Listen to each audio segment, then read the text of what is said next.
Making It Work is brought to you by the Max Dupree Center for Leadership at Fuller Theological Seminary and the Theology of Work Project. Welcome to Making It Work. Through conversation, scripture, and stories, we invite God into work's biggest challenges so that you can live out your purpose in the workplace. I'm Mark Roberts. And I'm Leah Archibald. And this is Making It Work.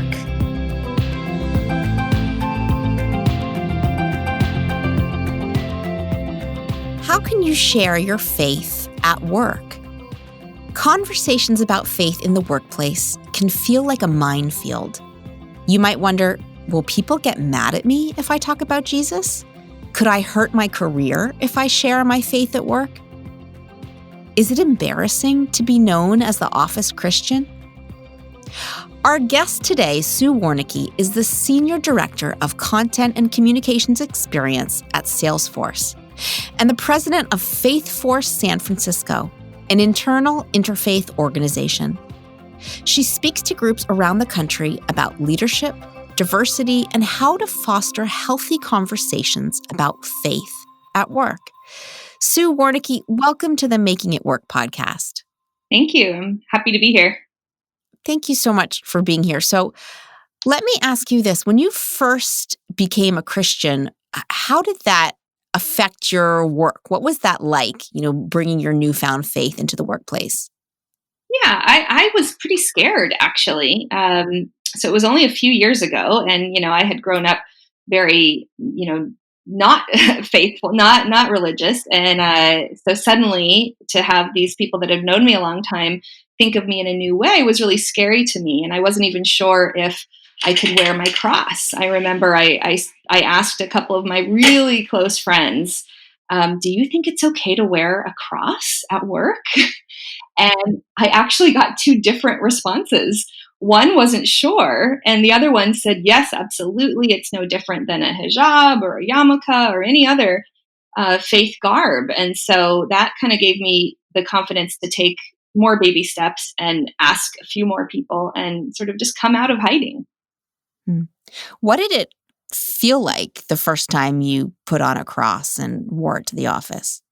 Well, it's funny. I started with a cross that looked a little bit like a flower, so that it could cross for either one. People might not think it was a cross, and I would wear it to one meeting, and I would realize that nothing bad happened, and so I would wear it to two meetings, and then I kind of slowly got up my nerve to wear it the whole day. And again, nothing bad happened. And then the next day, something really great happened, which is a woman kind of came up to me and very quietly asked, "Are you a Christian?" And I said, "Yes." And she goes, "I am too. And I saw your cross, and, maybe I'll wear mine tomorrow." And so it really not only, gave me strength to keep doing that, but really showed me that it has a multiplying effect. Doesn't just help you to stand in your faith, but it helps other people see you and gain the courage themselves. People are watching, I think, what others do. I like those little steps, though. I think it doesn't take a lot. And the other examples I've seen at work is people putting a Bible verse maybe in their signature. That has been really impactful. I started putting it in my, my details section of my user profile, internally, and saying if anybody wants to chat about faith, just reach out. Well, and also, so I've totally cheated on this. So when I went to your website and read a lot of your stuff and listened to some of your stuff, which is awesome, by the way.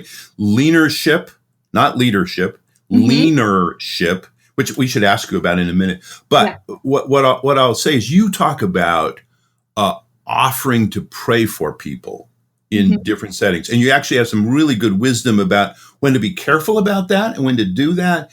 But that's certainly a way that can open up there. Do you want to talk a little bit about when and how you do that, and also your caution about when to be careful about that? Because I thought that was so wise. Yeah, absolutely. So thanks for mentioning the site. I have a blog on there. It's leanership.org, and I have a blog about specific steps for having faith conversations. And I think it's a series of steps. And that prayer step is actually optional in my experience, really Mhm. dependent on the situation, and it comes much later. So there's several steps Mhm. that really happen before that, and we're probably going to get into that later. But to answer your question, the specific thing I think we should be very cautious of, as especially as leaders, is this person in my reporting chain? Because if they are, I think it's very risky to ask them if you can pray for them. I mean, follow the Spirit and trust what God is telling you to do, but be very careful because they will feel pressured to say yes, regardless of what they really want to happen next. And once you pressure someone that reports to you, you have broken that psychological safety. You risk breaking that psychological safety where you don't want to be pressuring them in any way or have even the impression that you're pressuring them. So I am really careful, really never to ask that of a direct report unless there's some other kind of situation there where they've indicated that that's the right thing to do. Well, I wanna go through all the steps of what does it take to have a good conversation about faith at work, but I wonder if you could just back up, Sue, and do you have an example of some time in your career where this has worked really well? Where you've Mhm. had a really successful conversation about faith in your workplace?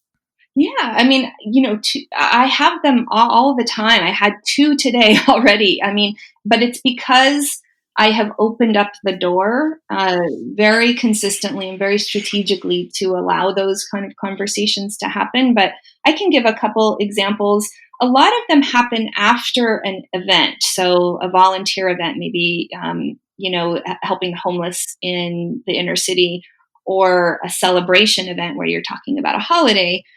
But I'll just share one where, I know a lot of atheists at work who are very out in their atheism, and there's tension there sometimes. There's the assumption on both sides of what each other believes, and I noticed some of that tension in some comments on some posts. And so what I did is I strategically set up a meeting with two or three different atheist employees who felt really strongly about faith and had experienced some pain related to organized religion. And I had one-on-ones with them.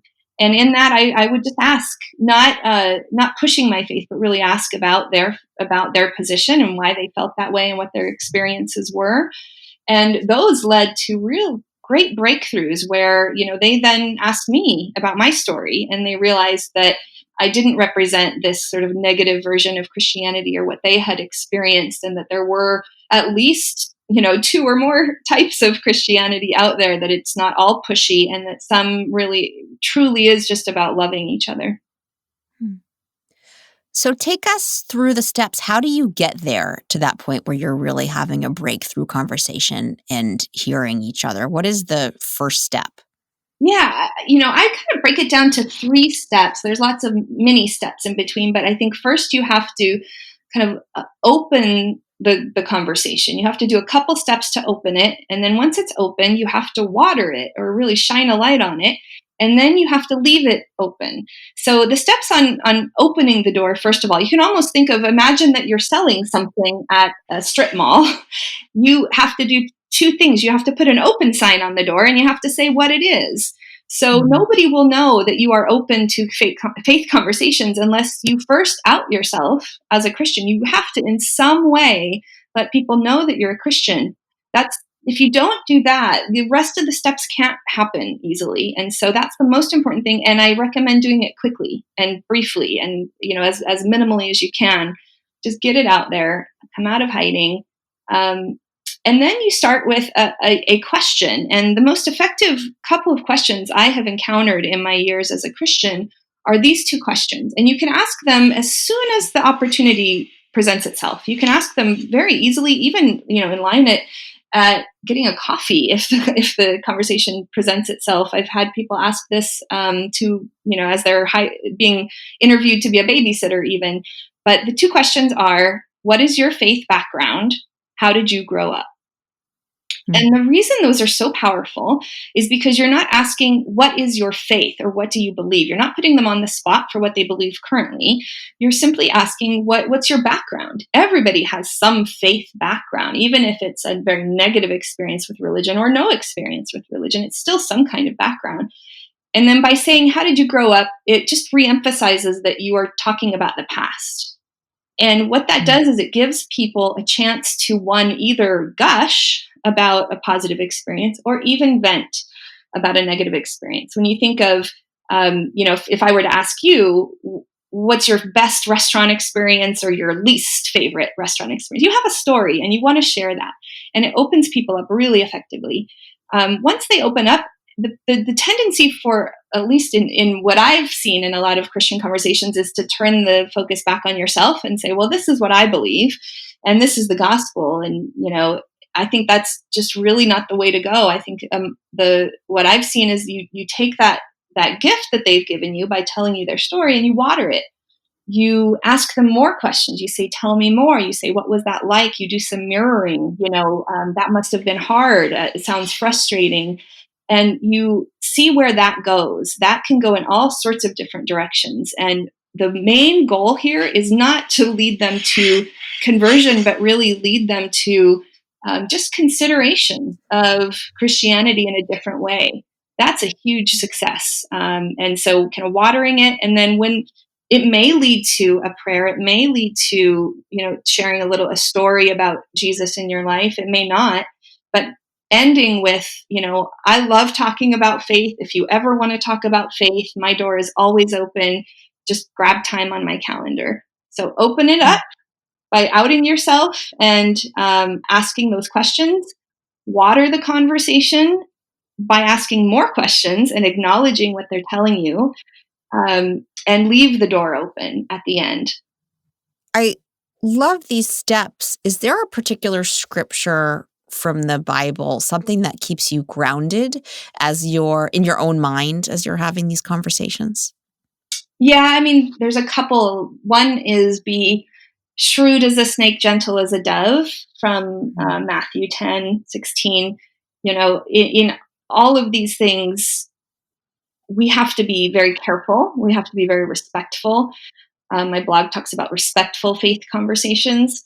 But be bold also. Be careful and gentle and bold, and trust that God will be with you. If you're being respectful, God will kind of take that step and multiply it.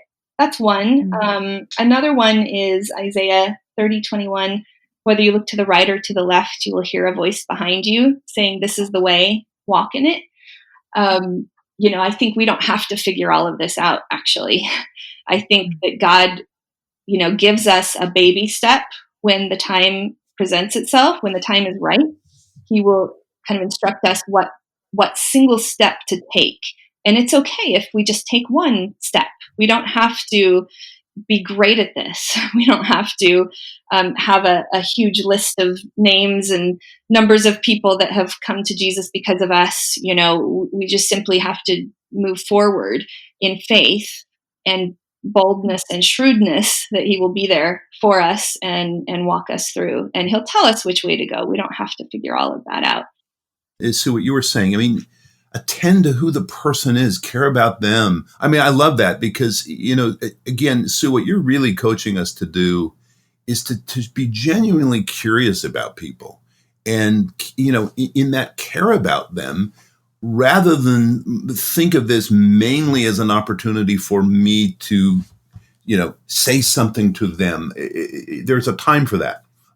Be respectful of sort of the organization in which you find yourself, the hierarchies. If you're talking to someone who's a subordinate, be smart about that.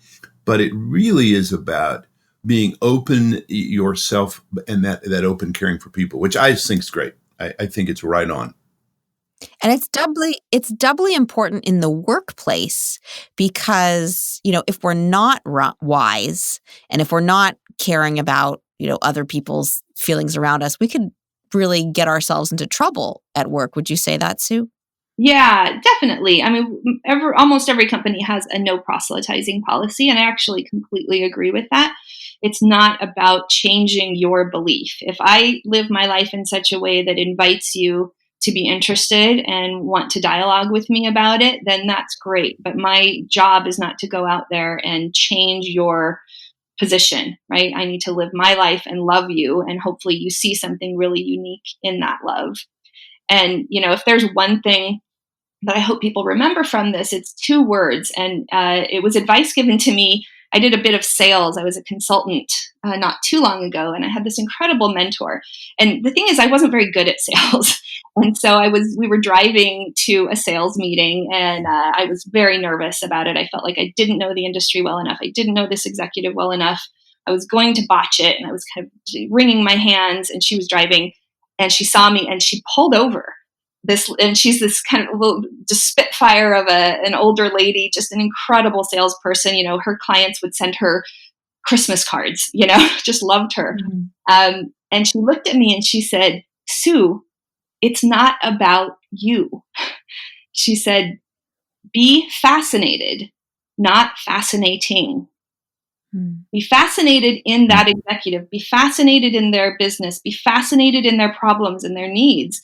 And what they need will come out, and they will feel loved, and they will feel heard, and then you will come up with the solution that they need. But if you don't do that step of being truly, genuinely fascinated in them, you will never get to the point where they hear or see something unique in you. I remember a few years ago, I was trying to close this sale, and I had my little notebook, and I was brainstorming, all the ways that I could prove that I understood, what the client wanted and how we were going to implement the solution. And it was finally like go time when I'm going to have lunch with this client, and I'm really going to, this is the moment that I'm going to pitch. And I felt in that moment completely out of my depth and unprepared. And I changed tacks completely. And I threw away the list of justifications that I had written down. And I just asked questions. What would be your goal for this project? Tell me the history of your vision as you've built this project. Where do you want to see it go? And that my level of interest was what eventually sold the client going with us, because he really felt that I had been listening. And of course, this is an example. This has nothing to do with, spreading my faith. But I really did learn something in that moment, which is that people are way less interested in me, than they are interested in being understood. Yeah. Yeah. Another story I love is this didn't even involve asking questions. And I didn't even realize that I was following God in this moment. I was simply obeying whatever was happening. I was in this really intense executive meeting. We were talking about a problem that was happening, and a few of the people that had sort of, were responsible for that problem were in the room. There were about 20 people in the room, 20 people online, very high level, tense meeting. And people were hanging their heads, and the top executive walked in and sat down, and it was just dead silent. Nobody was saying anything, thinking that he was going to yell at them. And instead of yelling at them, he started to say very magnanimous things like, "We are in this together. This is how we're going to get out of this together. You can call me at this number anytime, day or night." And slowly people started to kind of raise their heads up, and we felt like a team, and we were going to get through this together. And I was in the meeting and suddenly felt very compelled to acknowledge the leadership of this person. But he was so high level, I thought, well, I can't do that. And this voice sort of came to me and said, "Do it, thank him." And I thought, well, I'll do it later. I'll just send him feedback later tonight. And it said, "Do it now," was the feeling I got. And so in the middle of the meeting, I sent this very high level executive an email saying, "I'm really impressed with this leadership. This is what I heard you say." And in the meeting, he looks down at his phone and reads the email, gets up, and walks out of the meeting. And everybody's looking around like, where did this person go? What's going on? And I'm thinking like, oh no, I'm in trouble. I said the wrong thing. And while he's gone, I get a response, and it says, "Sue, you have brought me to tears." He said, "This is the most substantive feedback I have ever gotten in my entire career. Thank you." Wow. And it led to all these incredible, relationships and opportunities that I never would have planned or expected. But somehow this man needed love. Yeah. And I didn't know that. And I didn't even want to do it, And so it wasn't about sharing faith, but it was hopefully about showing faith, showing what this love, this kind of selfless love looks like that we receive and can give freely. Yeah. There's a piece of that. And I'm going to steal your punchline, but I think it's really important because part of your telling your story was your relying on God's guidance at that moment. And, your leadership. That's what your thing is about, leaning on God at work. Mm-hmm. And I mean, your story is a great example. Here you are in this meeting. It's a business meeting. It's not there's nothing churchy about it. And yet you were in that moment, in that place, leaning on God's wisdom and God's guidance and trusting God. I just think that's an amazing example. You've got a lot more stuff on our website about that, but I love that leadership. That's such a great image, but your story really makes it clear. Here's an example of what that's about. Yeah, the reason I called it leadership, and of course that was sort of a God moment, but I had been reading the passage, "Take my yoke upon you and learn from me," and it's this image of, we try to live life with a single yoke, pulling the plow, trying to set the direction, and working really hard and really fast and trying to win, and that's leadership, I think, with a D. Um, and what we get so much training about. And then when I learned about "Take my yoke upon you," I realized, oh my gosh, this is a double yoke. And I had no idea.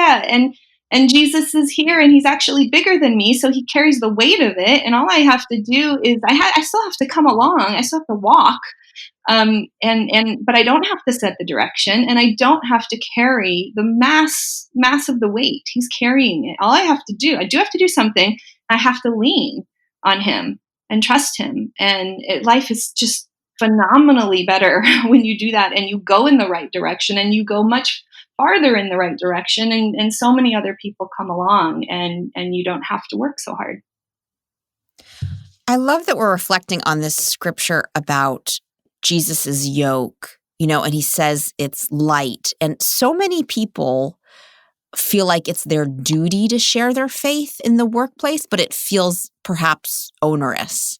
I don't know if that comes from certain cultural upbringing or, we feel like we have this task that we don't know how to do. Jesus has told us to go make disciples, but we're not exactly sure how to do it. So I think for a lot of people in the workplace, this idea that I should share about my faith, but I'm nervous about it, feels very onerous or heavy. And Sue, what I hear you saying is that it's actually can be a light joy when you actually do it leaning on God. Yeah, the reason I'm so big on this sort of practical strategy, most of my ministry is really just about giving people practical strategies, is I think there's three problems that people face, and I face them, and I feel them, and I want to help people with them. One is this notion of I'm supposed to proselytize, but my company says I can't. How do I reconcile with that? Another one is that I don't want to be disrespectful. I don't want to be pushy. That's not my nature. How do I talk to a Muslim and not be disrespectful to their faith? And then that third point is I just simply don't know how. My church talks a lot about the concepts and I understand the importance of sharing my faith, but I just simply don't know how. So I think if you can just break it down into those steps of how, and to also remove the pressure, we're going to mess up. I have a ton of faith conversations that don't go that well or land flat or don't go anywhere, and maybe it's 20% that go somewhere or that land well. And that's great. And God forgives us and God, gives us more opportunities. He's allowing us to practice. He doesn't expect us to get it perfectly right, but it's mostly about loving people. And that speaks way louder than arguments or scripture, throwing a booklet at them or something. So I think it's much easier than we make it, even when I'm meeting with an executive, just to get approval on a plan, on a proposal, I try to go in there thinking, how can I love them? And, I'm not going to go in there thinking I'm going to share my faith with them, but how can I make that person feel loved in the next 30 minutes? And not only do I get that plan approved usually, but I get, a relationship and they maybe see Christianity in a different light. So help us. Now, you've talked a little bit about the second two questions. How do I practically share my faith at work? And it starts with being curious. How can I do it delicately? Starts with loving the other person. But go back to the first question that you asked. How can I talk about my faith at work when that's not allowed within my company, when my company has rules against proselytizing? How can I make sure that I'm safe? Do I have to approach HR? What do I have to do here? Yeah, I think two things are really important. Yes, I think that you should approach it. It depends. It depends what God's asking you to do. He's not asking all of us to go create faith employee resource groups. I think a lot of us want to, it sounds bold and exciting, but is that what God's asking you to do? So that's number one. And he's probably asking us to do something. If we go to HR, there's a couple keys that we have to remember. One is, do a little bit of research. There's a lot of research out there about what other companies are doing. Most companies don't want to be behind. If this really is a movement, and I believe it is, they don't want to be the last one to the game. They want to be trailblazers, right? So by bringing actual data showing, Facebook, Google, Apple, Salesforce, LinkedIn, PayPal, all these groups have official faith groups. Why don't we, maybe not say why don't we, but, just acknowledging that there are other companies that are way ahead can be important. And I would go to the Religious Freedom and Business Foundation to find that data. They do incredible research there, and just grab it off of their website, and then you have it to go. The other thing is to bring your story. So this is probably the most important part. Not going in saying, I deserve my rights, it's not fair. Really, not pushing our way to the table as we read in the Bible, but being invited. And the way we do that is sharing some of the pain that we feel. So I eventually got in a meeting with an executive of equality, and I shared two things. I shared one, that I feel scared. I'm not sure if I can wear my cross here. And the second thing I shared is, did you know that Christians are meeting secretly for prayer right now at this company because they're scared? He didn't know either of those things, and that really touched him. And he even talks about it now when he talks about the importance of faith, inclusion, and diversity. And it was even written about in Mark Benioff wrote a book called The Trailblazer, and he asked this equality officer, what story do you want to highlight? And he highlighted that one, that born-again Christian Sue Warnke felt scared to wear her cross, and secret prayer meetings were happening. And we had to make this clear that we do stand for faith inclusion. So, none of that I could predict, but the most effective strategy was sharing some of the pain that I was feeling. Mm-hmm.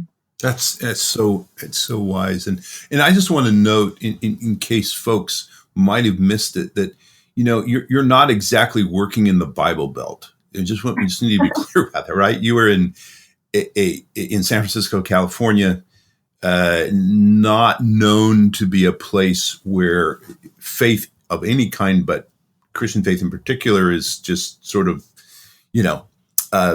everywhere, and so what you're describing in your context, I think, can really give hope to others, to say, if you can do it where you are, and with the wisdom that you have brought, and others that you've mentioned it over at Apple and Google and stuff, I mean, there is a lot to be learned. And that could be, I think, a real both encouragement and then a source of wisdom for folks who would like to see more things happen in their context. Yeah, San Francisco, I think it's ranked third least religious out of more than 10,000 cities in the U.S. So I think 16,000. If you kind of had a list of all the cities in the United States, it would span from the top of the Golden Gate Bridge to the water, and San Francisco would be like almost in the water in terms of least religious, if that gives you a visual. But we are very high on inclusion and very high on diversity, and so I feel like we need to use that language. We need to work within the language of our leaders, just like Paul did when he would go into a city. Right? You speak as they speak, and use that language and kind of piggyback on the back of all of this incredible diversity work. It really is faith inclusion, and it really is faith diversity, and it helps the business. We have all sorts of data to show that By having this faith group in the workplace, we have improved recruiting and retention and innovation and productivity and morale. I mean, we have people that will leave other companies, very big companies, big competitors of ours, and come to Salesforce because of this faith inclusion. They didn't feel safe or free to pray at their other company, and they see that they can do that at Salesforce, and they come here for that. So it's just multi-million-dollar impact. And you mentioned the wisdom, even in Paul's story in the Bible of coming to a city and speaking in that language. Is there a particular story from the Bible or a particular scripture that inspires you from Paul's leadership? Well, I can't think of one off the top of my head, but I just love Paul so much. I know we all love Paul so much, but, I love, because I've only been a Christian for a few years now, and I love how he just didn't wait. He didn't wait to get a degree. He didn't wait to get it perfect. He just went, he obeyed and he went. And I think we can all do that. So I stumble a lot. But I feel like we have some really incredible examples of just being bold and trusting that God will be there for you. Be bold and careful, and be smart. Paul was so brilliant, just his ability to work within those vastly different cities and make it work there. So trust your executives, trust your HR leaders. Understand that they are in a really hard position. They are not the enemy. Sometimes we position them as, HR won't let me do this. And it's not like that. They are under tremendous pressure. It's very complicated for them because imagine if they say, okay, I'll allow a Christian group. Does that mean that they need to allow the 20 other faith groups that might come up? It gets really complicated, very expensive, very risky. So there is a way to implement it that is not risky. And I feel like the Faithforce model has done that, and many others. But it's tricky for HR, and we should be empathetic to that. That's great. So, Leah, on Paul, some years back when I actually did my dissertation on Paul, and one of the things that is so interesting, and it's there, you can't really point to a verse. Except like in 1 Thessalonians, he talks about working night and day and all that. And he talks about being self-supporting. And what we know about Paul, we think of him as, church planner, apostle of the Gentiles, theologian. In real life, mostly he was working full-time at his craft. And that really changes the way we think about him. But also, though we don't get the stories, I mean, it's absolutely assured that in the context of his working life as a sewer of leather, he's often called a tent maker, but literally that was a sewer of leather, that Paul was speaking and living the gospel, and it was also providing a financial base for the church planning that he was doing. So Paul really becomes kind of the poster child for living one's faith in every context and being a full-time, quote unquote, ordinary worker as a full-time follower of Jesus. I love the idea that he's not a separate hero of faith, that we have to leave our jobs, to be like a expert superhero follower of Jesus, that actually our jobs put us in the place where we can be most effective for Jesus is what I'm hearing from both those stories. Yeah, a couple of my favorite stories. I do a lot of volunteering in the inner city with the homeless population. I feel like so much they can see Jesus in those moments. I don't have to even say anything, and I would do that. And I had an intern once who just noticed that I was doing that a lot, and he said, I'd like to do that. Could we go talk to the homeless? I said, let's go right now. And so we left the building, and of course in San Francisco, there's a really huge homeless population. So they were right outside our door, and we walked right up to one and we started a conversation, and he noticed this man had very little. And he said, you look so happy, yet you have so little. Why is that? And, this man, he's sitting on a ledge with just grubby clothes and, any huge smile on his face. And he said, oh, it's because of Jesus. And this intern who, was really struggling with faith just kind of dumbfounded. And we walked on and, headed to another homeless person, and he started asking me all sorts of questions. And this next homeless person was sitting on the ground, and kind of a similar situation. He said, you have so little here and yet you're so happy, said the intern. And the man said, oh, it's because of Jesus. And so I didn't have to do anything there other than just walk with this guy, right? And let Jesus show him who he was. And this man started to attend church. He's converted, and it's a huge part of his life. So I think we overestimate our role sometimes in it. We just have to walk. So what would be your one big piece of advice for working Christians who are just on the front end of trying to figure out, how can I start sharing my faith at work? You've given a lot of pieces of advice in this conversation and on your website, but if there's just one thing that you would have people remember, what would that be? I think it's not an option for us to speak up or not. I think we have to out ourselves. So little can happen until you at least can stand for this man, Jesus, without being pushy about it, but just simply out yourself. Because once that's out there, then it just unlocks the door. You don't know which direction it's going to go. Maybe it's going to lead to a faith group at your company. Maybe it's going to lead to incredible conversations with people. Maybe it will lead to the destigmatizing Christianity and having people look at it differently. But that can't happen until you out yourself and stand as a representative for Jesus. And it doesn't have to be big. It can be simple, but you have to take that step. And by the way, other people are watching. So be the leader, be the first person to go first and see if others will follow. And no matter what, God will bless that step and multiply it. And for you, outing yourself look like wearing a cross to meetings. It looked like changing your signature line to put a Bible verse.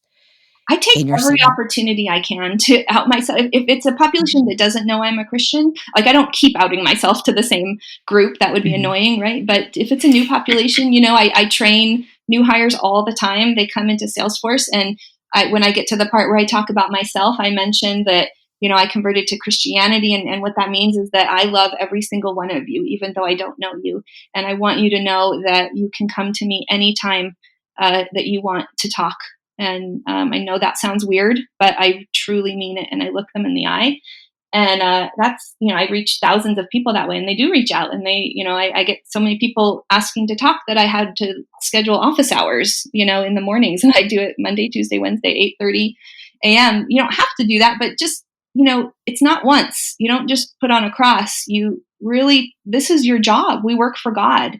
And He's put us in our companies not for ourselves, but for His glory. And He expects us to work for Him. He does. It's not an accident. And we have to do this. We have to take steps. And it can be very gentle and beautiful and loving, but we can't not move forward. And tell us now, your outing yourself as a Christian at Salesforce has had a huge impact over the past several years in that company, taking it from a place where you said you didn't feel comfortable praying with others to a place where there are thousands of people in your employee resource group. Could you just talk a little bit about the way that the culture has changed? Yeah, absolutely. So, when I started to feel scared, as I mentioned at the beginning, can I be a Christian here? And at first I thought, maybe I can't. Maybe I am supposed to go, into studying scripture and full-time ministry. But instead of running away, I decided I'll ask a few more people. And so I asked not only Christians, but I asked Muslims and Hindus and Buddhists, how do you feel? And it turns out they were also feeling scared and uncertain whether they could stand in their faith. So the more people I asked, I found out that a couple trailblazers had already started the official process with HR to create this group. And I jumped on board and we launched this group called Faithforce, which is our interfaith employee resource group. And, we were really nervous about it. And when we did our first launch, maybe 60 people showed up, but people were really skeptical. And then to our shock, it just took off. So it went from those 60 to, hundreds, to now we have over 2,500 members. It's the fastest growing employee resource group in Salesforce history. It has 17 hubs all around the world in different cities. So that's the interfaith group. And executives talk about it all over the place. It's kind of seen as a very positive example of how faith, to everyone's shock, is not necessarily divisive. In fact, when implemented correctly, it is an antidote to divisiveness. And it's been just such a journey. Such a great story. And, you know this, but that's surely got to be part of the reason why in the last Fortune rankings of the top companies in America in which to work, Salesforce is all the way up to number 6.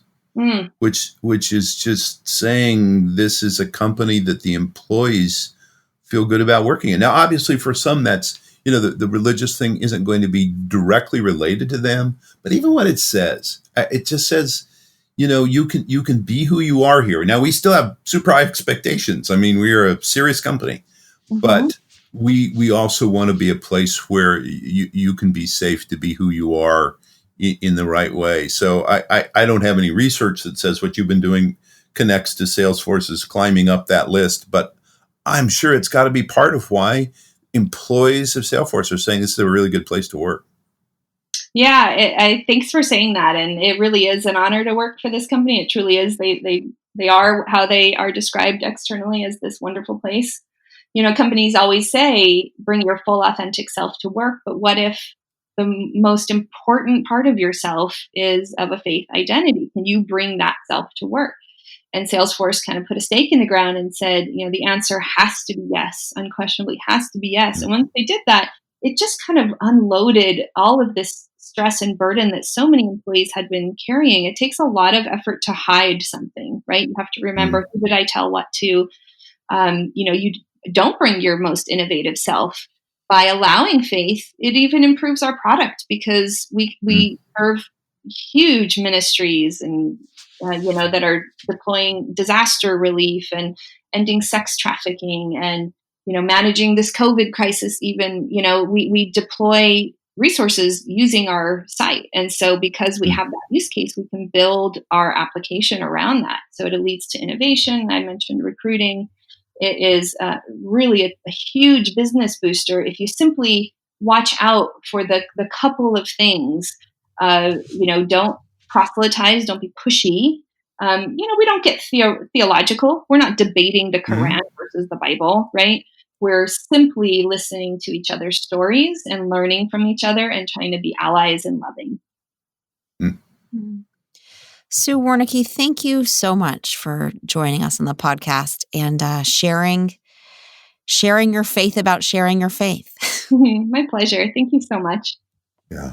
Yes, thank you. And again, I should say, I mentioned your website several times. I should say to those who are listening, Sue did not ask me to do this, right? This was not her deal. I'll come on if you mention my website. It's just her website is really, really helpful. So I'm again going to say it's leanership, as in leaning, leanership.org. Again, it's a lot of really great things that where it's really going to help you. How do I live this out in my work, even today? So I'd encourage you to go check it out. And if you want to learn more about Sue, she's also got a section sort of telling her story more. So go check it out. Thank you so much.